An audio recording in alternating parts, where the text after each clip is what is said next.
Well, good morning and thanks for watching this special edition of the Market Day Report with extensive coverage from the AFBF annual meeting in Nashville.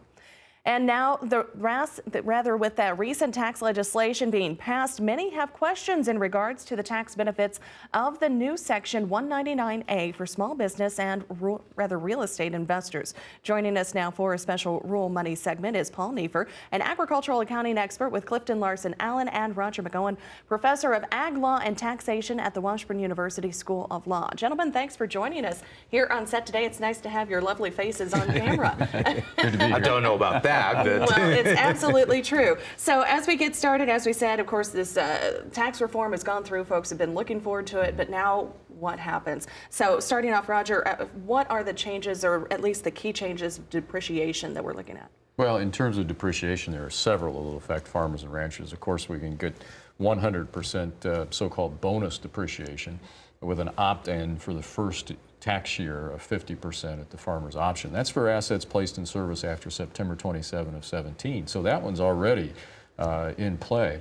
Some other ones that will affect farmers, we can go to 5 years maker's recovery period on farm property, but it has to be new property, and that's a permanent provision.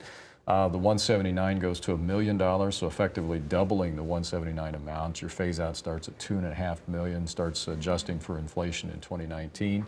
But really, with the ability to get 100% expensing, it really doesn't make Section 179 that relevant. So those are the major ones that will affect farmers. Okay. And then, Roger, on the 100% bonus, it's also on used equipment. That it was on new, but now it's on. So basically, all farm assets from here on out, at least for the next 4 years, 5 years, will be 100%. The confusing point on that, while that's new and used, is that 5-year depreciation on farm machinery and equipment instead of 7, that has to be new. Yeah. And so it's little quirks like that, and this is why farmers have to see their tax practitioners to help them through this. Definitely have to talk to somebody who keeps their thumb on the pulse of everything. Yeah. All right. Well, Paul, now we hear that the corporate tax rate has come down. Does that help farmers who have corporations, and also should they consider switching to the AC corporation? S corporation.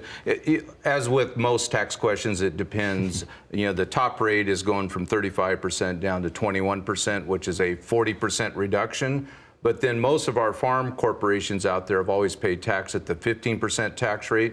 So now, since it's going up to a flat 21%, they're actually facing a 40% increase. So for a lot of the larger taxpayers, it's a 40% decrease. For most of our farmers, it's a 40% increase. So we're probably going to be looking at it fairly aggressively over the next few months, whether we should be converting from a C corporation over to an S corporation, because the benefit really, at least what we see so far in the bill, is more on the S corporation side versus the C corporation side. And I think Roger would probably agree. There's some other factors of changing your entity structure other than just the rates and the bracket amounts. What Paul said is exactly right, but once you change your structure, then the question comes in, what else am I influencing in the tax code that might limit me, such as inability to take Section 179 if I'm in a C Corp, other types of provisions too. So again, this is something that, it's a good question for a farmer or rancher to ask their tax practitioner, but then that'll open up the gate to a whole bunch of other questions that will come up. What about continuing to deduct all the farming loss? Can they do that against other income? Well, not necessarily. There's a rule change on farm losses. The excess farm loss rule that came in the 2008, I believe it was, Farm Bill, that put a $300,000 cap on the amount of losses that you could claim as gone. That's replaced with a different cap of $500,000, but there are a couple of internal rules that have also changed with respect to losses. Farmers no longer have the option to carry back a loss 2 or 5 years. It's 2 years back, indefinite carry forward, but then starting in 2018, it's an 80% limit on your losses tied to, and I believe that's taxable income, is that correct? Yes. 80% of taxable income is what you're limited to starting in 18. So again, some changes with respect to that too. That's a lot to keep up with. Yeah, plus if the loss is greater than $500,000, it doesn't carry forward to like the Schedule F, where it would help reduce self-employment tax. It actually gets carried forward as part of the net operating loss, and then you can only deduct 80%. So it's a moving target these days as to whether you want to take a loss or not. What about deducting business interest? For most of our farmers, they're still going to be able to continue to deduct 100% of the business interest. If their income is over $25 million, so not net income, but gross sales are over $25 million, then they're going to be limited to 30% of adjusted income. But most farmers can then make an election to elect out of that provision. The issue with that is they then have to use what's called the ADS method of depreciation on their 10-year and over life assets, and they can't take bonus depreciation. So, for those farmers that do a lot of investment in business assets, that's going to be a tough decision. It may make sense to have that limit on business Where interest. that might arise at, and I think Paul's right, it's not going to affect the vast majority of farmer or ranching operations or ag operations. Where that might come up would be large cattle feeding operations. Okay. They are the ones that would want to watch that. The limit's fairly high. It's 25 million.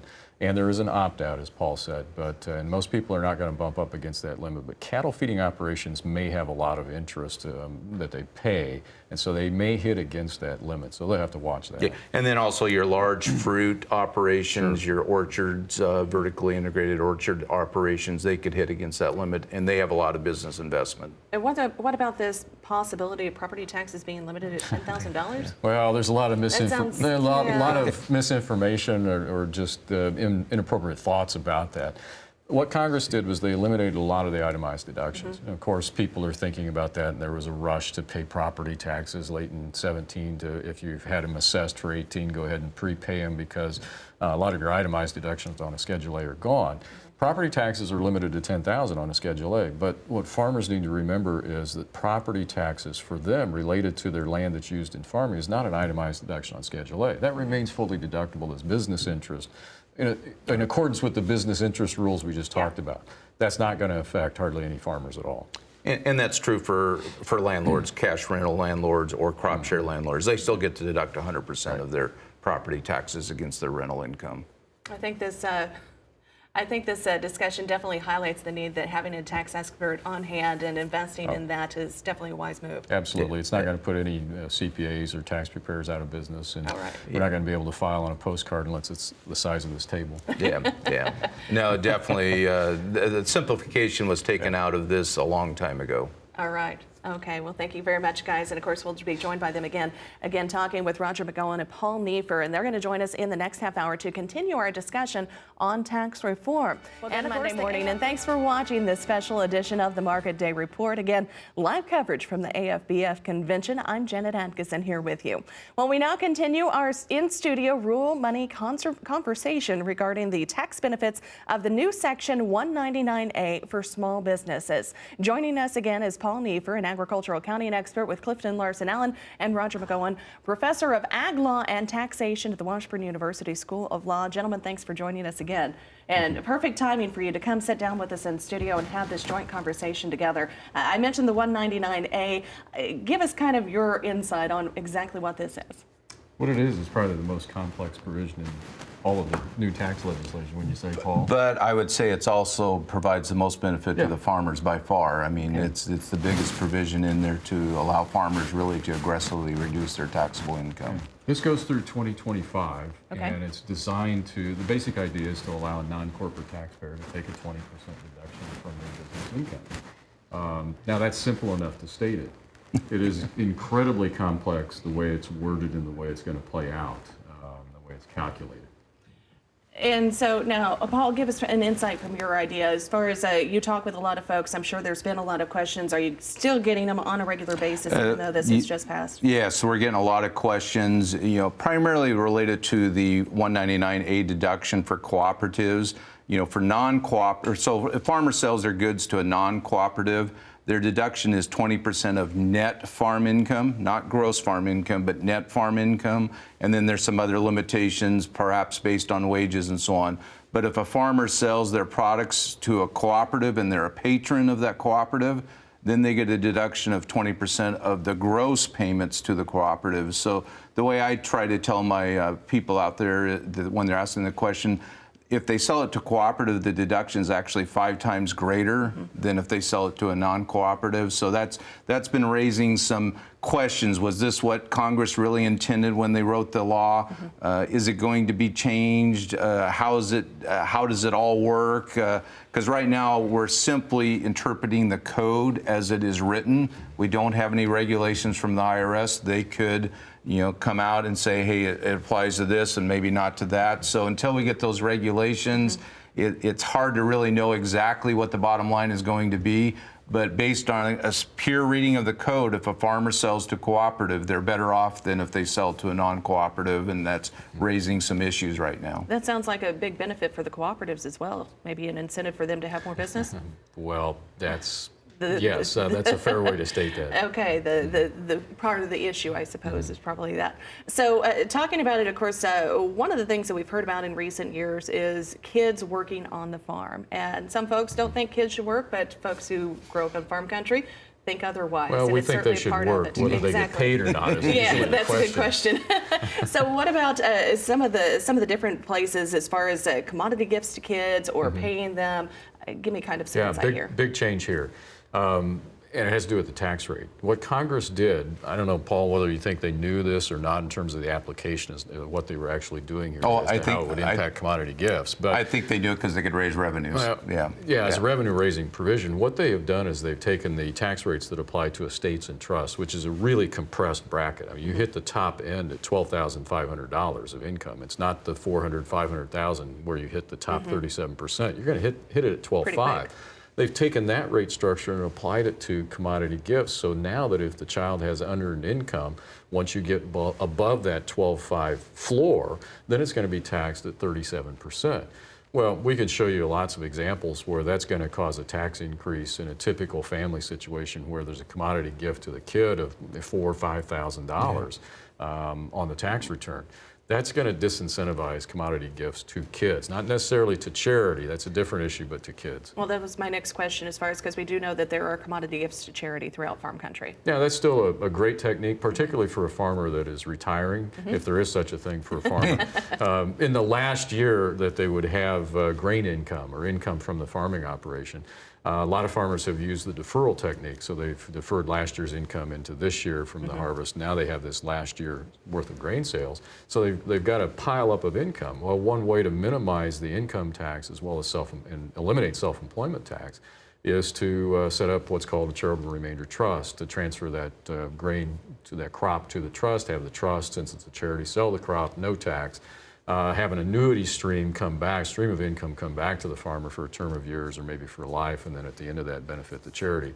They don't get a charitable deduction, so it's not, the new law takes away a lot of the itemized deductions, and of course if that may have an impact on charities, but that's not why a farmer does this. They don't have a basis in the grain, so they're not going to get a charitable deduction. They're trying to lower the sales revenue, lower the income tax, and eliminate self-employment tax. That's still a good technique. And then with the increase of the standard deduction up to $24,000 for a married couple, if they're not itemizing, typically, if let's say they give $10,000 or $15,000 to a charity, to their church or to the school, they don't get a deduction for it on the federal return. But if they make a commodity gift, essentially get a deduction because they're reducing their farm income. So that's one of a small benefit of the increase of the standard deduction for a lot of farmers out there. Now, another topic that we've talked a lot about in farm country over the last recent years has been the estate tax, and there is a change to it. Is it permanent? What's the definition of permanent? It's right now. The change is they've doubled the lifetime exemption. It'll be $11,200,000 this year, indexed to inflation. Goes through 2025. We still have the annual gift exclusion, which this year is $15,000, indexed to inflation. So it's permanent for 7 more years, essentially. Okay. And the 11.2 is coupled with the gift tax, so it'll offset taxable gifts or save it and offset estate tax at death. But what we've moved from is a system that was permanent until Congress changed it to one that's now going to run for 7 years, basically. And we'll see what Congress does with it. And we're probably going to start advising our farmers that are in that net worth, let's say, of $20, $30 million as a married couple. We'll probably start advising them to definitely be looking at making some large gifts. The estate tax rate is at 40%. The capital gains tax rate is at 20 to 30%, depending on what state you live in.